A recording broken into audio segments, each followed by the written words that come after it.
The bright lights of New York City shimmered in the background as a black SUV pulled up to the ABC studios.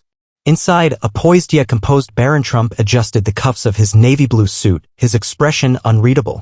At just 18 years old, he was already a towering figure, both in height and in presence. Unlike his father, he had largely stayed out of the media's crosshairs, but today was different. Today, he was stepping onto the battleground of The View. It had all started just a few days ago. Whoopi Goldberg, the outspoken co-host of the popular daytime talk show, had made a series of controversial remarks about Barron. During a heated discussion about political dynasties, she had offhandedly dismissed Barron as just a rich kid with no real-world experience. The clip had gone viral, sparking outrage and debate across the internet. Barron had remained silent at first, letting the storm rage on without intervention. But as the days passed, something within him shifted. He wasn't just a background figure in his father's story, he was his own person, and it was time to show the world exactly who he was. Then came the surprising twist, an invitation from The View to appear on the show. The producers likely thought he would decline.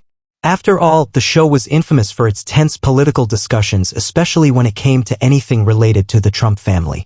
But Barron, with a calm and unwavering confidence that seemed almost unnatural for someone his age, accepted without hesitation. And now here he was, stepping out of the SUV, his breath visible in the crisp morning air as cameras flashed in his direction. A producer met him at the entrance, smiling politely but clearly unsure of what to expect. "Mr. Trump, thank you for coming," she said, gesturing toward the entrance. "Of course," Barron replied smoothly. "I'm looking forward to the discussion." Inside, the atmosphere was buzzing.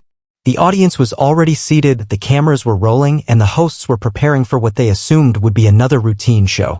Whoopi Goldberg, seated at the center of the panel, sipped her coffee, seemingly unfazed. She had no idea what was coming. The studio hummed with anticipation as Barron Trump was guided to the backstage area. A makeup artist offered to touch up his appearance, but he politely declined. He didn't need a polished look to make an impact, his words would be enough. Meanwhile, on the brightly lit stage, Whoopi Goldberg adjusted her glasses and leaned into her chair, exuding her usual confidence. Next to her, co-hosts Joy Behar, Sunny Hostin, and Alyssa Farah Griffin exchanged glances, clearly intrigued by the upcoming segment. "Well, ladies," Whoopi said, tapping her fingers on the table. "This is going to be interesting." The audience chuckled, but there was a distinct edge to her tone. Whoopi had always been critical of the Trump family, and many expected today would be no different. The cameras panned to the side as the show's announcer boomed, "Please welcome Barron Trump."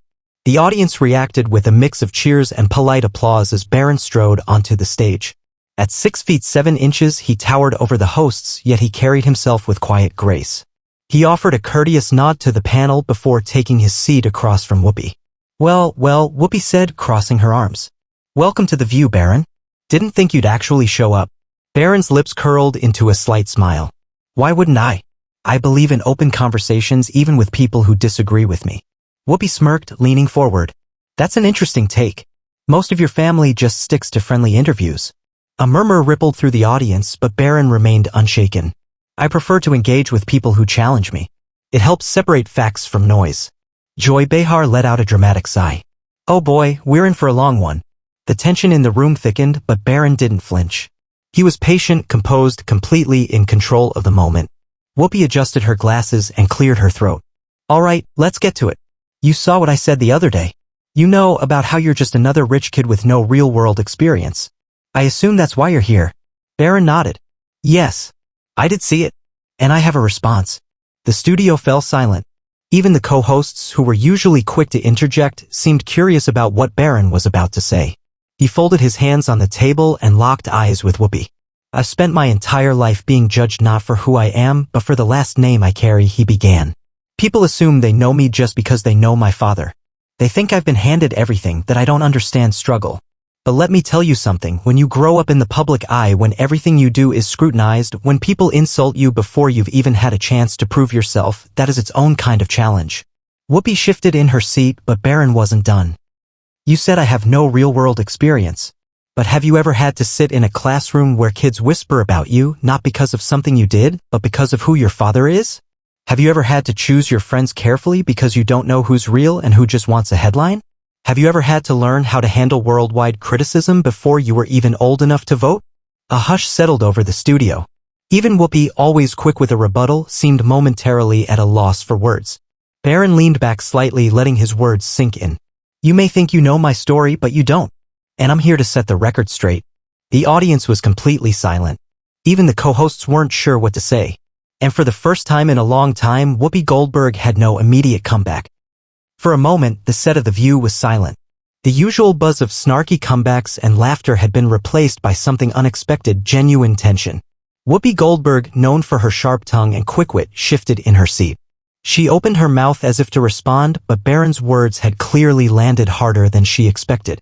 The audience, too, seemed unsure of how to react. Joy Behar, never one to let a moment slip without adding fuel to the fire, leaned in. All right, Barron, I hear you. But let's be real. You've never had to worry about money, jobs, or real-world problems like the rest of us. That's a privilege in itself, isn't it? Barron didn't hesitate. Privilege exists in different forms, Ms. Behar. Yes, I've had financial security, and I'm grateful for that. But privilege isn't just about money, it's about circumstances. Some people are privileged with anonymity, with the ability to make mistakes without the world watching. I never had that. From the moment I could walk, people were taking pictures of me, judging me, expecting me to fail just because of my last name. Sunny Hostin raised an eyebrow. But isn't that just part of being a Trump? Barron turned to her. It's part of being in a high-profile family, sure. But it's also part of being misunderstood. People assume they know me before I even speak. That's why I'm here, to speak for myself, not let the media do it for me. Whoopi, regaining her composure, finally cut in. All right, Barron, I'll give you credit, you've got a voice. But tell me this, what do you stand for? Because from where I sit, you're just here defending yourself, not standing for anything. Barron exhaled slowly. He could feel the weight of the moment. He knew that no matter what he said, there would always be critics, always be those who dismissed him. But he wasn't here to win over everyone, he was here to speak his truth. I stand for the right to be my own person, Barron said firmly. I stand for the idea that no one should be judged solely on their family name, whether they're a Trump, a Kennedy, or anyone else. I believe that people should be given a chance to prove who they are, rather than be told who they are by people who've never even met them. Whoopi folded her arms. And you think people will believe that coming from you? Barron met her gaze. I don't need them to believe it right away. I just need them to listen. A murmur ran through the audience. Some nodded in agreement, others exchanged skeptical glances. But one thing was clear, Barron Trump wasn't just another rich kid in a suit. He was holding his own. Whoopi leaned back, studying him. For the first time, there was no sarcasm in her expression, just curiosity. Well, she finally said, you've got my attention. The tension in the studio was palpable. Barron Trump had done what many thought impossible. He had put Whoopi Goldberg on the defensive. The audience, usually eager to cheer on the hosts, sat in stunned silence, processing his words. Whoopi tapped her fingers on the desk. All right, Barron, I'll give you this, you know how to handle yourself in the spotlight. But let's cut to the chase. You're here to push back on what I said about you, right? Barron's expression remained calm. I'm here because you made an assumption about me without knowing me. And that's something I see happening to a lot of people, not just myself. We live in a world where opinions are formed before conversations even happen. And I think that's a problem. Joy Behar rolled her eyes. Oh, come on.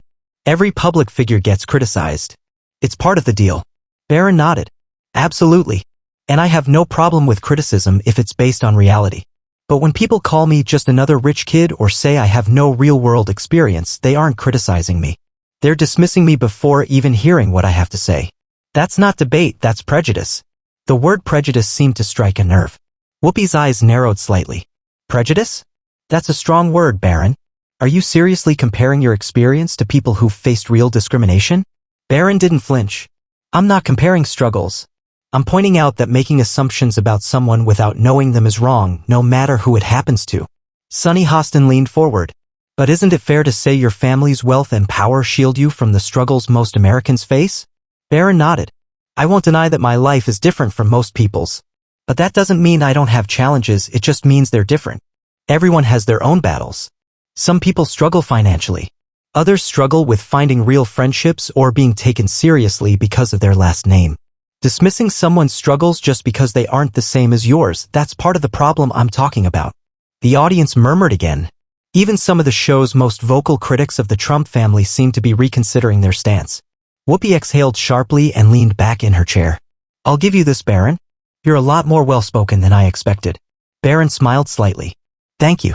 I'll take that as a compliment. Whoopi smirked. Don't push it. The room erupted in laughter, breaking the tension for the first time since the segment started. But Barron wasn't done yet. He turned to Whoopi, his expression serious again. Let me ask you something. If I weren't a Trump, if my last name were different, would you have said the same thing about me? Whoopi hesitated. Just for a second. But it was enough. Barron had made his point.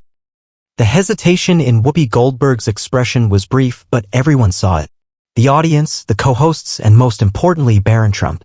He had delivered the question that cut through the noise. Would she have dismissed him so easily if his last name weren't Trump?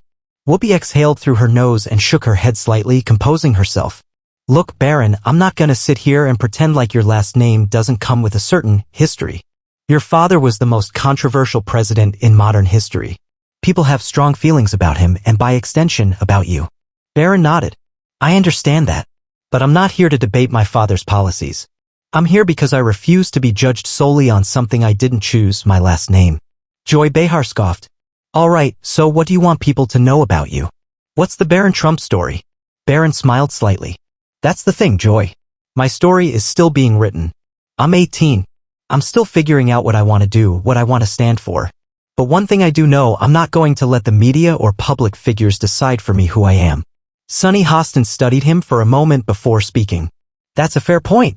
But you have to admit your family thrives on media attention. It's hard to separate yourself from that. Barron's response was swift.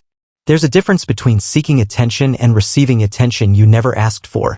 I didn't choose to be in the public eye. I was born into it. And now that I'm old enough to speak for myself, I intend to do so. Whoopi tapped a pen against the table, her usual sharp retorts nowhere to be found. Instead, she gave a small nod. All right, Barron. I'll admit I underestimated you. You're more than just the rich kid. The audience murmured in surprise. Was Whoopi Goldberg, one of the most outspoken critics of the Trump family, actually conceding a point? Barron, ever composed, nodded back. I appreciate that, Whoopi. Like I said, I don't expect everyone to agree with me. I just want people to hear me out before they decide who I am. The set was silent for a beat. Then, against all expectations, the audience broke into applause. Even the co-hosts, while not entirely won over, seemed to regard Barron with newfound respect. As the show went to a commercial break, Whoopi leaned in slightly, her voice just low enough that only Barron could hear. You know, kid, you might just surprise a lot of people. Barron simply smiled. That's the plan.